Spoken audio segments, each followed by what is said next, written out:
अल्लाह पूरी जिंदगी वो नमाज पढ़ता रहेगा, तो पूरी जिंदगी नमाज पढ़ता रहेगा। और जब वो बड़ा हो जाता है फिर आप कोशिश करते हैं तो वो जल्दी उसकी आदत नमाज की नहीं बनती और खशियत खौफ उसको हासिल नहीं होता। लिहाजा ये माओ का फर्ज है, बाप का फर्ज है कि अपने बच्चे को जब वो ठीक से बोलने लगे तो उसको ये कलमात अच्छी बातें बताई जाएं। और फिर कोई भी तालीम दें, आप किसी भी लैब में बच्चे को रखें, इंशाअल्लाह ताला वो डॉक्टर बने या इंजीनियर बने, आप उसको कुछ भी कराइए लेकिन वो अपने दीन पर कायम रहेगा इंशाअल्लाह ताला, अपने दीन पर कायम रहेगा। उत्तर प्रदेश का एक बहुत बड़ा आदमी जिसके कई मुल्कों के अंदर बिजनेस है, बहुत बड़ा सुन्नी, मैंने उसके चेहरे पर देखा दाढ़ी, वो लोग मुझसे मिलने आए, मुझे पता चला कि इतना बड़ा कारोबार है इनका, अरबों खरबों का कारोबार है। तो दाढ़ियां, तो उन्होंने बताया कि हमारे वालिद साहब ने हमें बचपन से ही नसीहत की थी कि दौलत के नशे में मेरे बच्चे कहीं दीन से पीछे नहीं रह जाए।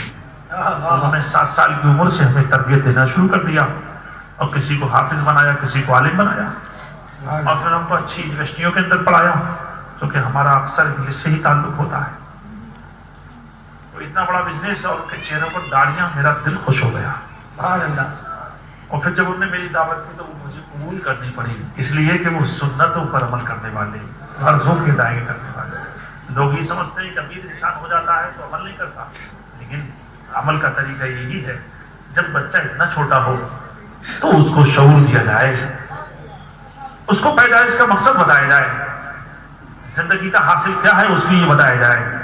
और छोटा बच्चा जिस लाइन में पड़ जाता है, जिस रास्ते पर, फिर वो हटता नहीं है, उसका दिल नूरे मार्फत से मामूर हो जाता है। नमाज की बरकतों से, जिक्र इलाही की बरकत से गंदगी उसके दिल पर नहीं पड़ती, शैतान उसके दिल पर बसवसा नहीं डाल पाता है, उसका दिल आईना की तरह, शीशा की तरह होता है, मुतहमी रहता है, अपनी भी हिफाजत करता है, अपने घर वालों की भी हिफाजत करता है, शरीयत के मसाइल की हिफाजत करता है, दीन की हिफाजत करता है, पड़ोसियों के अजीज व खालिद के जो हुकूक हैं उनको अदा करता है। लेकिन ये सब इल्म की बुनियाद पर हुआ करता है। और आपने जब ये कोशिश नहीं की तो फिर आपके लिए सर्जरी और परेशानी निदामत के सबब कुछ हासिल होने वाला नहीं है। मेरे जी तो ये जरूरी बातें थी जो मैंने आप तक पहुंचा दी, और कम से कम इतना इल्म तो जरूर हो जो बच्चा शरीयत की किताब खुद से पढ़ सके। मसलन अगर कोई बच्चा ठीक से उर्दू कुरान शरीफ पढ़ा हुआ है तो वो शरीयत की किताब आसानी से पढ़ लेगा, और जो कोई मुश्किल मसला उसको समझ में नहीं आएगा वो अपने बड़े आलिमों से, अपने मस्जिद के इमामों से वो समझ सकता है। लेकिन जब आपने उसको दीन का इल्म ही नहीं दिया है, आप हजारों लाखों रुपए खर्च कर रहे हैं दूसरी तालीम पर, लेकिन आप मस्जिद से बुला करके 500 रुपए आप ट्यूशन के नहीं दे सकते, और दूसरे की पढ़ाने के लिए आप 2000 भी रुपए दे सकते हैं, महीना 5000 भी रुपए दे सकते हैं।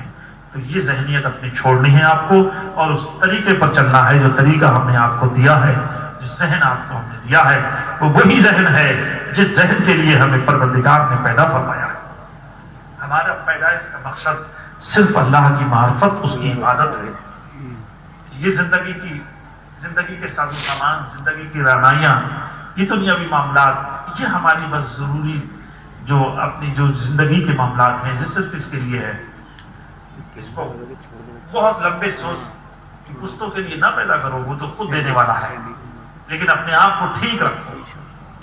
और सिर्फ इसके पीछे पड़े आप, मालो दौलत के पीछे आप पड़े और मजहब इस्लाम की तरफ हो,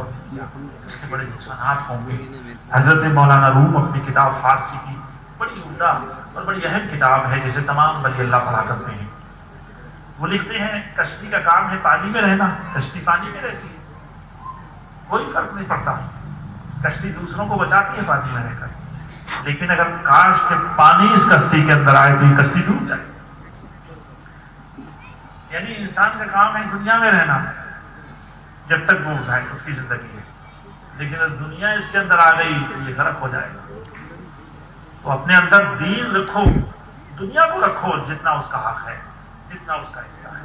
इस तरीके से। और अपने इस्लाम की हर जिंदगी में हमें समझना है, और उस सबक की बुनियाद पर हम बहुत आसानी से ये सब कुछ सीख सकते हैं। परवरदिगार से दुआ है मेरी कि वो सैयदना इमाम हुसैन के वसीला इज़्ज़त से اور ہمارے اسلاف سرکار غوث اعظم خواجہ خواجگان فخر ہندوستان خواجہ معین الدین چشتی اجمیری رضی اللہ تعالیٰ عنہ کے صدقے میں ہمارے تمام سنی مسلمان جہاں جہاں پریشانی کا شکار ہیں، ایسے سے ظلم و ستم ہو رہے ہیں، خود اپنی کمزوریاں ہیں، خود آپس کے اختلاف کی بنیاد پر کہ مسلمان گھروں سے بے گھر پڑے ہیں، جن کے پاس نہ کھانے کو ہے، نہ پینے کو ہے، نہ رہنے کو مکان ہے، جو اوپر سے بم گر رہے ہیں، تو وہ کیا کریں؟ تو بھاگ کر جہاں پناہ ملتی ہے وہاں پناہ لیتے ہیں، جگہ جگہ ملتی ہے، کوئی بھوک سے مر رہا ہے،